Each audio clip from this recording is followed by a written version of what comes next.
Hey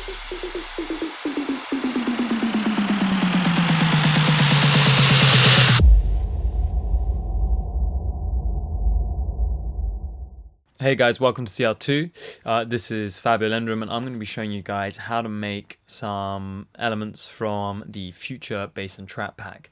So the first thing I did was set the tempo at 145 beats per minute. That feels like the right tempo. And what I'm going to run you through today are some drums, some synths, and how to get that Phat 808 bass. So I want to start with the 808 bass. Now I've actually used the ES2 for this.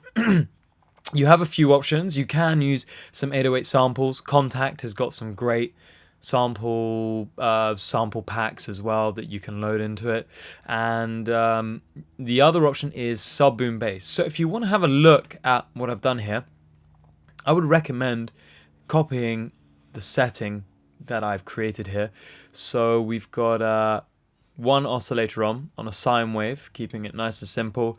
We've got not too much cutoff open. We've got using a low pass there, a little bit of drive as well, trying to get a little bit of distortion in. One of the really important things with 808s is distortion. I've actually applied a portamento, which I think is super cool. I'll show you the way it kind of slides around in a second. A pretty high release is quite key because you want the sound to carry on for a long amount of time. I've also put a bit of distortion here with a kind of dark tone.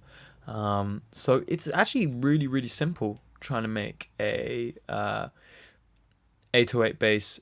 You want to use a little bit of pitch modulation and a little bit of cutoff modulation. That's going to help you give the pop and that kind of sound that happens very quickly in 808 bass. So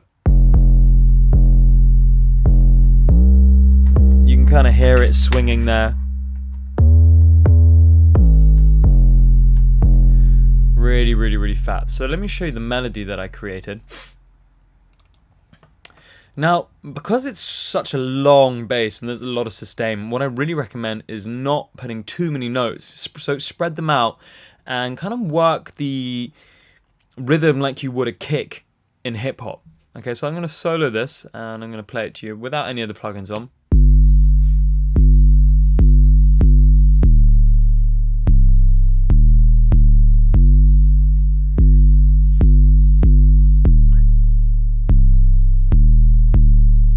So really, really, really simple. Now, sometimes it's quite difficult to tell exactly what notes you're using for the bass line. So if you're not sure, just pop them all up an octave. So let's just drag that up 12 semitones.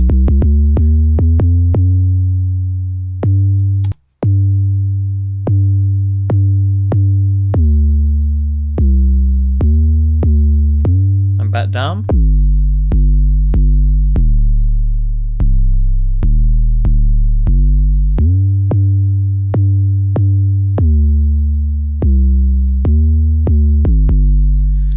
It's quite confusing. Sometimes when it goes down, you're like, is that even the right note? But you got to kind of trust your ears on the octave up.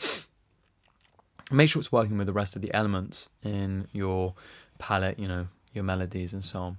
So the first thing I did was I added gain and put it on mono, just to make sure that we have the bass traveling down the middle of the mix, so nothing's going from side to side. There's nothing in the ES2 making it stereo or kind of making it modulate from left to right, so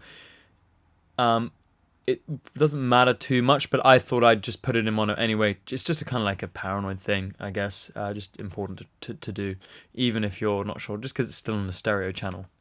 So the next thing I went for, and I think this is really important, and this is actually a kind of Kanye West technique, is applying a nice amount of saturation or distortion to the 808 to really make the mids pop.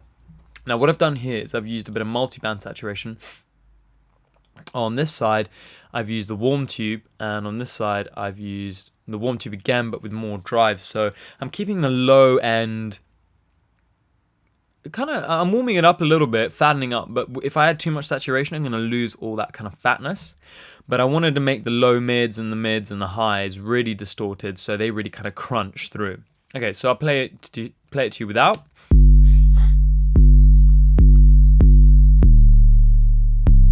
With.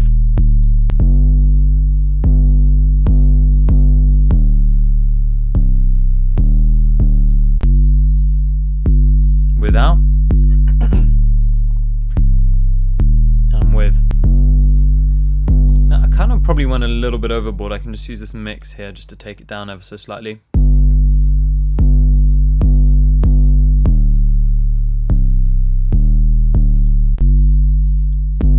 That's really changed the tone, and it's sort of about keeping that low end, the sub, really nice and fat and round, so not distorting it too much, not trying to lose any of that. And then the kind of low mids to mids, make those nice and crunchy. And you're going to start to get a lot more presence from your 808. It's going to have a lot more character. And even though we had a bit of distortion in the ES2, you know, it's just adding even more. So a little bit of compression. Now this is more to add sustain. Not that we need that much sustain added. Also, this compressor, which is based on a URI 1176 or Universal Audio 76, adds a little bit more distortion, a little bit more color in its own way. I really like that. So I went for a low ratio, kind of medium attack, fast release, and I'm just touching it with the compressor.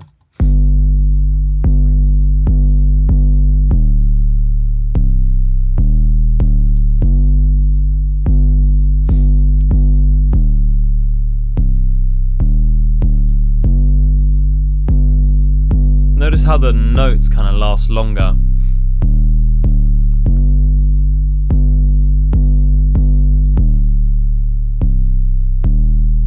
Something kind of cool about it.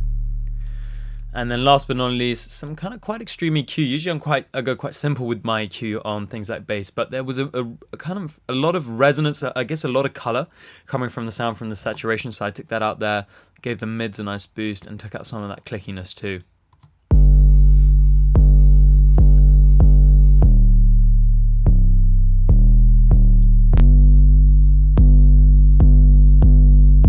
Felt like it was taking up too much room.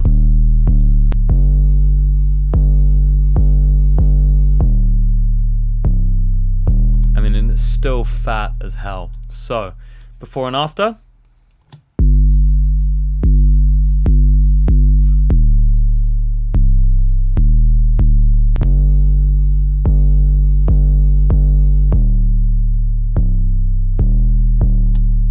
And there you have it, your $1 million 808 bass. Make sure you're using the right notes so it rumbles. You know, the higher you play, the less you're going to get that nice kind of subby fatness.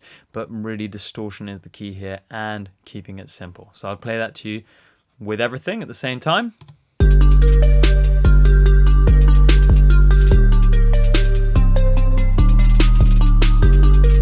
And without.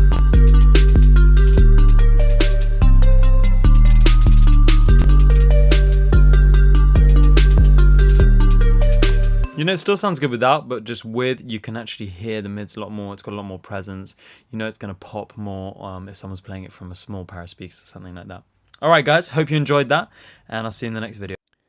Remember, at Sample Tools by CR2, we also offer a mix and mastering service. Just head over to www.sampletoolsbycr2.com, click on the mastering tab, and you'll find our range of services there.